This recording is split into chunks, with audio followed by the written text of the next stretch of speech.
uJesu Kristu uyinkosi. uJesu Kristu uyinkosi. uJesu Kristu uyinkosi. Ngiyabingelela abazalwane egameni lenkosi yethu uJesu Kristu. Ngiyacela sikhuleke Baba, egameni lenkosi yethu uJesu Kristu ophilayo. Udumo nesibongo kungokwakho. Akekho uNkulunkulu ongalinganiswa afaniswe nawe. uNkulunkulu okhona, owayekhona, okhona kuze kube phakade. Nkosi, akekho ongalinganiswa nawe nangobukhulu. Ungcwele wena wedwa. Ingalokho Nkosi usiyalela ukuba nathi masibe ngcwele. Sithengiwe ngegazi lendodana yothando lwakho Jesu Kristu ophilayo, ukuba nathi samukele ifa lobuzibulo ebukhoneni bakho. Siyakubonga Nkosi, siyaqonda ukuthi ngeke sakwazi ukwenza uma ngabe Nkosi singengcwele. Ngalokho-ke Nkosi siza kuwe, sidalule uqobo lwethu, sithulule imphefumulo yethu phambi kwakho.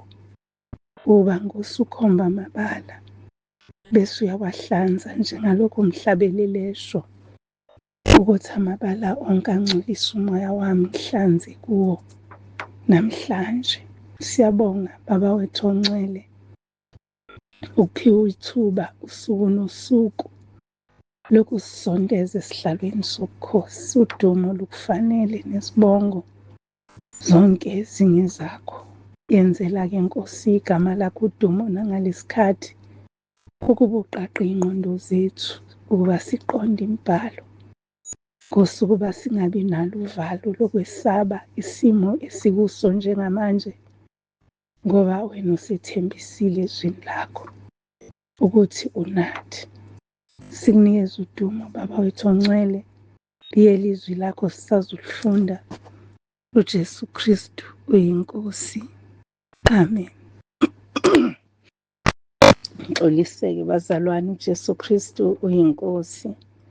Ngiyanibingelela bazalwane, ngiyamtusa, moya wami uyayitusa kakhulu inkosi. Ngikhulume nani, izwi lami lishayekile kakhulu, kodwa-ke kulesi sikhathi ngingcono kakhulu, ngiyaphila. Ngithi nje ngiyaphila, sekukhwehlela ngoba lo mkhuhlane awusheshi ukuphela, kodwa ngiyaphila bazalwane. Ngiyabonga kakhulu imikhuleko nezilokotho zenu ningifisela ukuba ngcono. Ngiyambonga kakhulu uNkulunkulu ngamunye nangamunye wenu. Udumo lungolwakhe.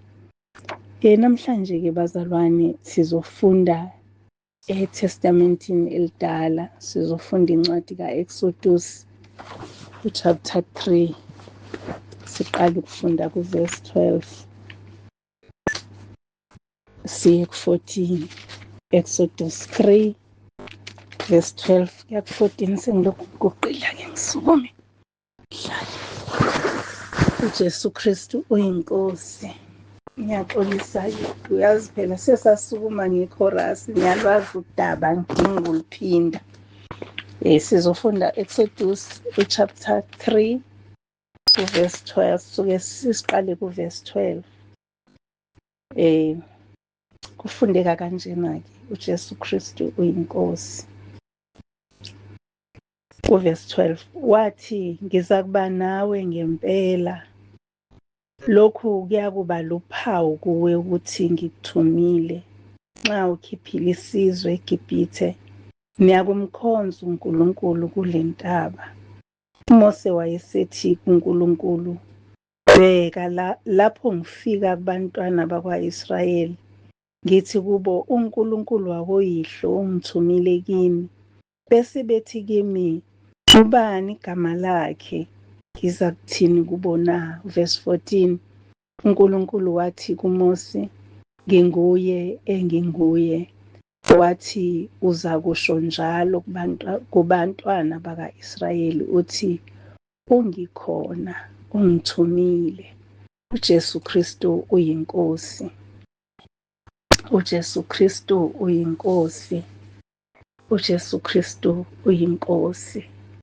Bazalwane, le ncwadi, le ndaba engiyinikeziwe indaba ethanda ukuthi ikhave lonke iBhayibheli, ekakhulukazi uverse 12. Uthi uverse 12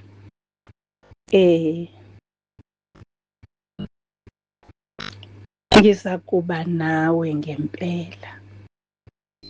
Ngithanda leyo ndawo, bazalwane.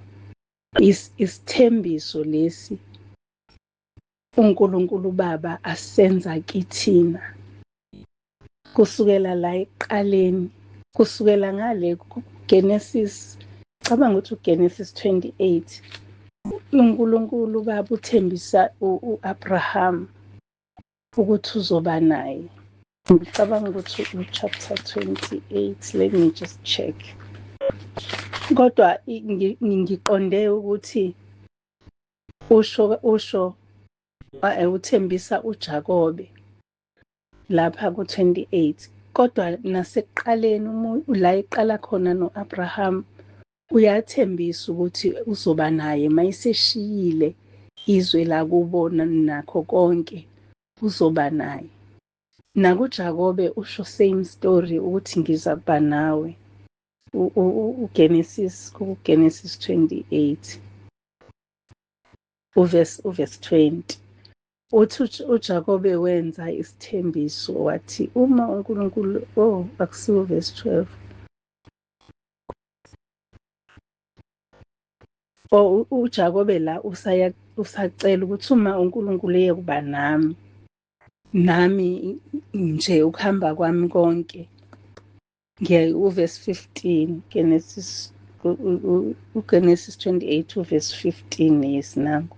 Bheka nginawe, ngiyakukulondoloza nakuphi lapho uyakhona, ngikubuyisele kulelizwe ngokuba angikukushiya ngingakakwenzi lokho engikushilo kuwo. uNkulunkulu Baba uyasithembisa kusukela kuGenesis kuze kuyophela, kunesithembiso, kunezethembiso ezimiyo. Ingakho sihlale kuthiwa izithembiso zakhe zinguyebo futhi zingu-amen, ziwukuqala kwendaba kuze kuyophela.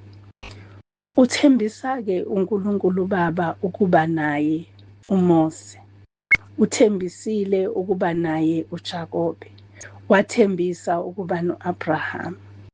Uma sibheka indaba kaMose nendaba kaJakobe zithanda ukuba complicated ngoba iy'ndaba zabo basehlathini, basehlane. uMose ulusile ehlane, ubone isihlahla siyavutha. Uma sivutha isihlahla asipheli, ebese yasondela. Uma esondela kulapho la izwi liqhamuka khona likhuluma naye. uJakobe naye usehlane ubalekile ekhaya. Nangu-ke useyalala uze ephuphe iy'ngelosi zehla zenyuke, lapho ehlane. uNkulunkulu uyamthembisa ukuthi uzoba naye yonke indawo la ehamba khona. Akagcini-ke lapho uNkulunkulu. Masiqhubeka silokhu sifunda nakuJoshua, uNkulunkulu Baba uyamthembisa uJoshua uthi njengalokhu benginoMose ngizoba nawe. Uyaqhubeka, masiqhubeka siya ngale ku-Isaiah, kuningi la isithembisa khona uNkulunkulu Baba ukuthi uzoba nathi. Indaba yami isekutheni, why simngabaze? Kungani simngabaze? Kungani singamqondi ubukhona bakhe eduze kwethu? Kungani singezwa? Ingani uma ngabe othandiweyo wethu ekude nathi siye sizwe ukuthi naye uyasikhumbula njengalokhu simkhumbula? Kungani singezwa ubukhona bomdala wey'nsuku kanye nathi? Kusho ukuthi noma athi uDavide, noma ngihambe esigodini sethunzi lokufa, wena unami. uDavide wayembona ukuthi ukhona.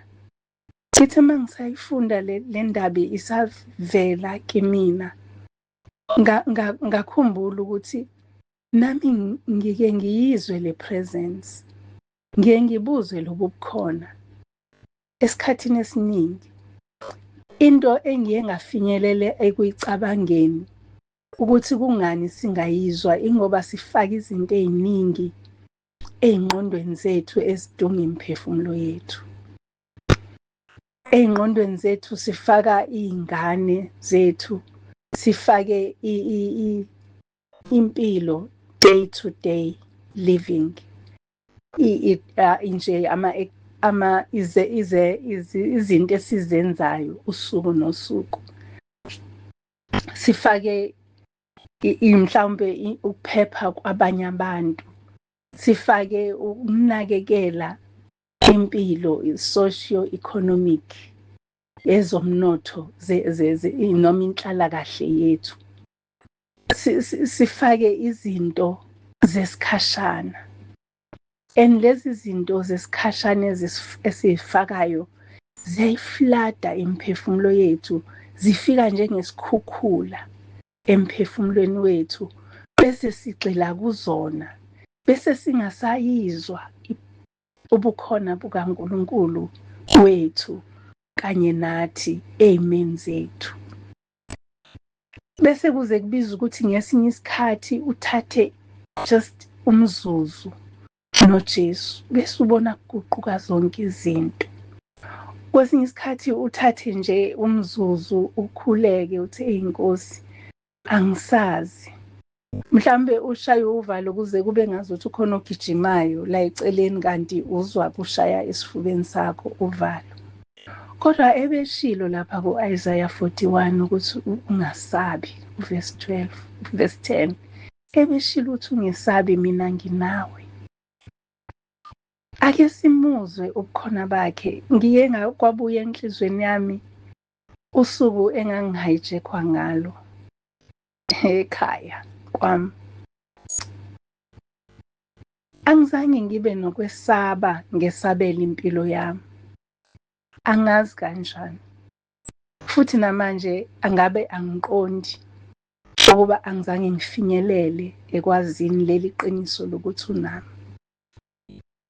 Ngaleso sikhathi ngangingakholwa nje, ngangingasindisiwe, ngangikholwa nje ukuthi ukhona uNkulunkulu ngoba ngangikhuliswe kanjalo, kodwa ngangingasindisiwe. Angithi uma ngabe ukholwa ezinye izinto awukwazi ukuzibona, uzibona noma ubona uyangathekisa, uyahlawumbisela. Kodwa ngambona uNkulunkulu ukuthi wayenami, ngoba angazi isibindi ngangisithathephi. Kunalokho ngangisabela iy'ngane zami. Akuzange kufike ngisho kanye enhlizweni yami ukuthi njengoba bengithatha ngingafa ngingabuyi. Kunalokho ngangithi kubo, ningayi ukongibulalela kude so that umndeni wami uzongithola. And ngangingenalo uvalo. Kusho ukuthi kuba ngase ngifundile ngaze ngafika la ku-Isaiah 41, ngangizokwazi ukuthi ubani ongiqinisayo. Kodwa ngaleso sikhathi ngangazi nje ukuthi ukhona uNkulunkulu, and uNkulunkulu uyasithanda ngoba ebandleni angikulona layigcizelela ukuthi uNkulunkulu luthando. So bazalwane, uNkulunkulu uBaba unathi. Uze wathi noma esenikezela amandla endodaneni enguJesu Kristu, nayo yawaphosa futhi uMoya oNgcwele. Angithi uNkulunkulu wethu uZiqu intathu, uNkulunkulu Baba, uNkulunkulu Indodana, uNkulunkulu Moya oNgcwele. So babambisene benza umsebenzi owodwa. UBaba uye wanikeza indodana amandla ukuthi abe khona nathi. Ngenxa yokuthi wayesemzimbeni, efikile waba inyama, kodwa enguNkulunkulu. Wayengakwazi ukuthi abe la, abe se-New York, abe se-Eastern Cape, abe se-Cape Town, ngoba wayeyinyama ngesikhathi ela iNkosi uJesu. Wawanikezela, kwafanele ukuthi uma isehamba akanikezele lawo mandla kuMoya oNgcwele, uMoya oNgcwele okhona endaweni zonke enguNkulunkulu. Ingalokho nami kulelo hlane engangikulona ngezwa ukuthi unami. Engifisa ukusho bazalwane kukabili. Le ndaba ikhuluma nathi siseyimeni sikuzona. Le ndaba ikhuluma nathi sisesimeni sokumlalela simuzwe uNkulunkulu. Thatha indaba kaMose. uMose i-attention yakhe yonke yayisidonsekile, idonsekele kulesi sihlahla esasivutha. Wayesekhohliwe, esededisele kude engqondweni yakhe izimvu azilusile nemfuyo ayeyibhekile ngaleso sikhathi. Kwaze kwadeda ngisho i-situation, isimo esasimbeke lapho kulelo hlane. Wayebalekile, balekela uFaro. Ngibheka-ke ukusebenza komusa kaNkulunkulu. Ukusebenza komusa, the grace of God, iyakufumana lapho la ukhona. Bese siyaguquka isimo. Ngiyafisa nje bazalwane sike singene esimeni sokuthi iNkosi ithathe ingqondo yami ithumbele ekulalelweni phezwi lakho. Ngoba mangabe sizolizwa iphimbo, lingaba semlilweni, lingaba semanzini ey'khukhuleni, lingaba semoyeni omkhulu, lingaba sekudumeni kwezulu, isimo osuke ukusona ulizwe izwi likaNkulunkulu. Ngiyabheka ukuthi kulezi zimo akekho owayekahle nje ukusuka ekuqaleni ku-Abraham. Mangabe kuthiwa shiya iy'hlobo zakho, uphume emzini kayihlo, uphume ungathathi lutho, akushiwo ukuthi thatha ingxenye yemfuyo uhambe nayo. Kwathiwa nje phuma. So awunalo elinye ithemba, awazi nokuthi ngizophila ngani, awazi nokuthi ngizolalaphi, ngizodlani, iy'lwane zasendle zizongenzenjani. Kodwa ngoba wawethemba ukuthi awuhambi wedwa, besingathemba nathi bazalwane. Uthembekile lo osithembisa lelizwe. Lona othi unawe uthembekile ngempela. Ufezile kulokho esikufundayo, uye wafeza. Simbonile efeza nasey'mpilweni zethu. Uyazi kulokho kuhayijekwa kwami, sengithe ngibulaleni ningaze niyongilahla kude. Abazange bangibulale, ingakho ngikhuluma namhlanje, because wayenami. Mina ngangingazi ukuthi yena ungifihlile. Kangangokuthi bathi sebexabana bodwa emotweni, ethi omunye ngiyamdubula manje, bathi omunye hayi. Instead bakhombana bona bodwa ngey'bhamu, ngikhona emotweni. Kungekho ukuthi bangivalile amehlo, kungekho ngihlezi la ngoba kwakufanele ngidisarme imoto eyayine-anti-hijack system. Umbheke-ke uNkulunkulu okhona.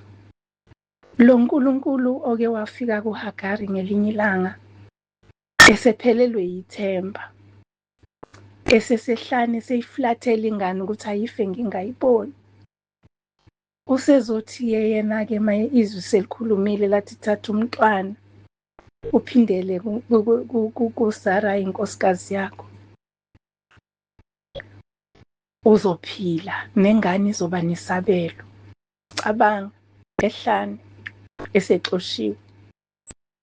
Usethi-ke uHagari ngimbonile ongibonayo, ngoba wayevele naye. U-Abrahamu bakhipha nje ebeyobashiya ehlane. uNkulunkulu khona. uNkulunkulu khona uhamba no-Abraham eyonikela u-Isaka. uNkulunkulu uhamba nabo, uthulisa uvalo kumntwana ukuthi ehamba nje. Themba ubaba wakho ukuthi ikhona, njengoba ningaphethe imvu yomhlatshelo, ikhona phambili. uNkulunkulu okhona uthi bheka nginawe, uthi ngiyakuba nawe nomaphi lapho uyakhona. Uma ngabe sizobamba Ukusho kwakhe bazalwane uthi ukufika la azi khona ukuthi siyaphelelwa nangamandla. Athi ungapheli amandla, ungesabi. 1, ungapheli amandla, mina nginawo. Ku-Isaiah 41:10 usho lokho nje. Sivamile ukududuza ngaleli zwi, kodwa eqinisweni akusile lezi zimo zabashonelwe kuphela. Nathi siyafikelwa ukwesaba from time to time.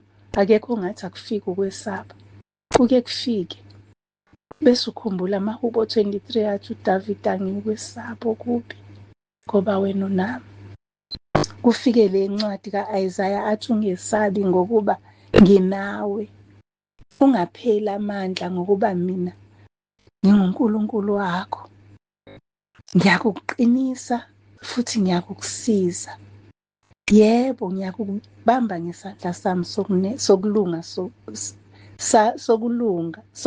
sokulunga kwami. Aze aqhubeke ku-Isaiah 43 uverse 2 uthi noma lapho udabula emanzini mina nginawe, nasemfuleni ayikukhukhula, lapho uhamba emlilweni awuyikusha, nelangabi aliyikukushisa.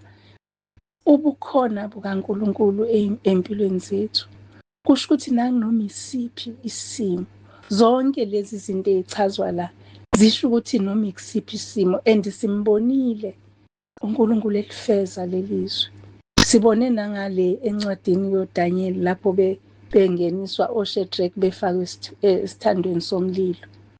Wangena nje nabo, ilangabi langabashisa ngempela. Besingamethemba uNkulunkulu othembisayo ngoba uthembekile. Izithembiso zakhe zimiphakade kusukela ekuqaleni kuze kube sekupheleni. Usho njalo laphaya kuJeremiya uthi ungabesabi ngoba nginawe ukuba ngikophule. So noma ngabe ungena esimeni la uhlanganyelwa khona, kuke kwafika nje enhlizweni yami ngikhumbula indaba yokuthi kuke kwathiwa ufuneka ukubulawa lo baba wala ekhaya. Ngambheka uNkulunkulu ethi akukho sikhali esilolelwe wena esiyophumelela. Kwafanele ukuthi asiqale sisho kimi kuqala ukuze ngingasabi ngize ngimsabise naye, ngoba injalo indaba yokuba ngumsizi onjengaye. Lo uNkulunkulu athi mangabe enza u-Eva emkhipha laphaya obanjeni luka Adam, wathi ngizomenzela umsizi onjengaye.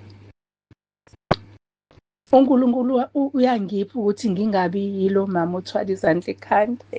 Ngisakhumbula ukuthwala izandla ekhanda abazalwane, ngike ngathwala izandla ekhanda ithangi ngiyolanda ingane esikoleni. Mangilanda ingane esikoleni nanti ufudu luyanqamula emgwaqeni, ngilinde ukuthi lusuke kimina. Mangilinda liqhamuke ophambi kwami abone, ngaboniswa uyena ngoba wabreaka.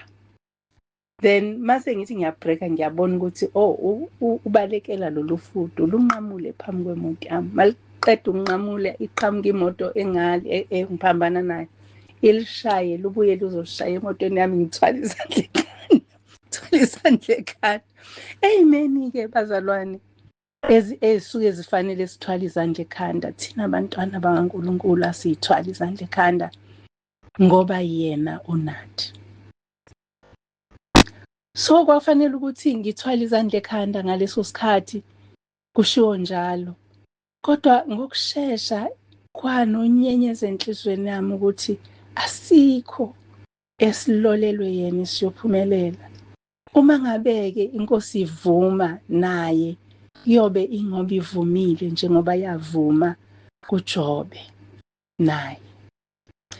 So bazalwane, sinaleli themba elimiyo lokuthi unathi noma ngabe kunjani, noma ngabe usafukuza ehlane, ngimbonile mina ebanami ngifukuza ehlane. Bazalwane, ngimbonile mina engikhipha emotweni amasondo engaphezulu, ngiphuma ngefastela. Ngambona ngiphuma ngingasakwazi ukunyakaza ngilimele ebheki. Ngambona engisukumisa from there. Ngokuhamba kwesikhathi sekuze bakhipha odokotela banqoma ukuthi hhayi ngeke usahamba. Ngambona engisukumisa ngiyahamba nanamhlanje. Ngufakazi walokhu engikushoyo. Uthi-ke lapha kuma-Hebrew, ama-Hebrew yini ngibheke. Hhayi kumaHebheru usho khona ukuthi akasezasho. Uthi kuzenzo, izenzo 18 uvesi 9 kuya ku-10. Uthi inkosi yayisithi kuPhawuli ngombono ebusuku, ungesabi, kepha khuluma ungathuli, ngokuba mina nginawe. Akekho oza kukusukela akulimaze, ngokuba nginabantu abaningi kulo muzi. Inkosi isho njalo-ke, isho njalo, sebenqumile odokotela ukuthi bazokuhlinza ngoba unento ethize. Bathi mase bethi bayayibheka bangayitholi, ngoba yena usesho kuwena kuqala ukuthi akekho ozokuthinta.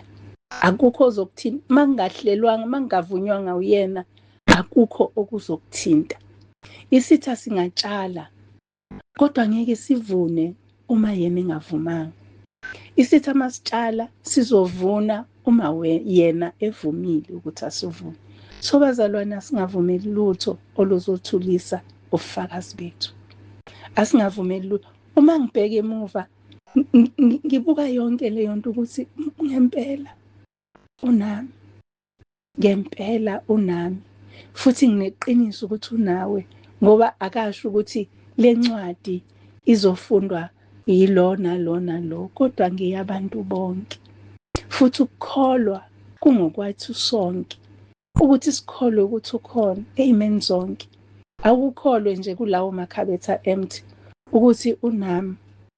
Ukholwe ungazi ukuthi uzophekani namhlanje, ukuthi uNkulunkulu unami, ngeke ngilambe. Ukholwe ungazi ukuthi uzogibela ngani uye emsebenzini kusasa, ukuthi ngizoya emsebenzini ngoba ngihambi ngedwa, uhamba nami. Bazalwane, bese ngamethemba ngoba uthembekile, futhi akuthembisile uyakufeza, futhi akufezayo nabantu bayabona. Uyazi ukuthi akwenzeki uzomunye ethi hawu usekhona, ngoba wayekwazi ugula ngelinye ilanga, ugula kakhulu. Hawu usekhona, wagcina usindile. Uyabona ukuthi abantu bayashesha ukusicisha, basisheshe ukukhipha, basheshe ukuthwala izandla ngathi. Kodwa yena ebekhona eduze kwethu, aze athi ngizobeka isandla sami sokunene sokulunga kwami phezu kwakho. Ukulunga kukwembese, kukhave. Ukulunga kukwemboze. Ngeke ngathunyelelwa ngomunye into ebethi asibakhave abantwana bethu ngegazi likaJesu uma bephuma. Uthumela le video-ke iyasho ingane ukuthi umama uyakhuleka ukuthi ngimkhava ngegazi lakho Nkosi, ehamba ephuma itrip. Kuvezwa-ke amadimoni ezochitha igazi, kuveza owathumayo ukuthi sidinga idrink eningi. Mayephuma ayadecide ukuthi sizohlasela ibhasi lesikole. Mayethi ayalunguza, ukhona okukhavwe ngegazi ebhasini. Hayi, bathi bayasondela, igazi lichithekele makubona. Asha amadimoni aphela. So uma ngabe sikholwa, kuyenzeka konke owethenjisiwe sikunikeziwe. Ize lisho izwi lithi lezi zethembiso zingezenu nabantwana benu. Zingezethu bazalwane, zingabazali bethu, nabazali babo, nabazali babazali isizukulwane ngesizukulwane. Izethembiso lezi zikaNkulunkulu Baba ngezethu nabantwana bethu. uJesu Kristu uyinkosi. Ngiyacela sikhuleke. Baba, siyabonga egameni lenkosi yethu Jesu Kristu ophilayo. Izwi lakho liyaphila, izwi lakho linguqobo, izwi lakho limele ukuphila kwethu okuphakade. Siyabonga Baba wethu ongcwele, lesi sethembiso sokuthi unathi. Nalapho kufanele sikhulume sipha amandla okungathuli. Nalapho kufanele sisebenze sipha amandla ngoba uthe wena uyasiqinisa. Sipha amandla okuba sisebenze, sikhuthale, sizimisele, senze njengalokhu kungathi kukuyo iNkosi. Siyacela Nkosi, singabi buthakathaka emoyeni, siqiniswe ngoba sisimbesiwe ngesandla sokunene sokulunga kwakho. Silunge, senze njengoba ushilo ezwini lakho. Sikunikeze udumo-ke, busisa yilowo nalowo Nkosi ozoyembula kuyena le ndaba, nalowo nalowo Nkosi ozofakaza ukuthi nami ngimzwile ehamba nami, nami ngimbonile engiweza imfula, nami ngimbonile engidabulisa ehlane, nami ngimbonile ngisemlilweni ngingashi. Nkosi, ngiyacela awuyembule le ndaba kulowo nalowo ozoyilalela. Sikwethembile-ke Nkosi, awuhlulwa yilutho. Ukudalile konke emandulo kusenjengoba kunjalo. UJesu Kristu oyiNkosi. Amen. Siyambonga kakhulu uNkulunkulu Baba ngezwi lakhe. UJesu Kristu oyiNkosi. UJesu Kristu oyiNkosi. UJesu Kristu oyiNkosi. Amen. Inkosi nigcine-ke bazalwane, inilondoloze, inibiyele, sakhiwe sibe yithempeli eliqinile likaNkulunkulu. Ngike ngalalela omunye ekhuluma ngoMayibuthi ukuthi ungafakwa uzumbozwe ngotshani kodwa ngeke ubuthathe utshani. Asilweleni lokho-ke bazalwane ukuthi iNkosi uJesu uma ibuya sidonsekele kuyona, singacashi otshanini, sidluzule, siphume emabibini, siyoyihlangabeza iNkosi emafini. Jesu Kristu iNkosi. Nibe nosuku oluhle. Amen.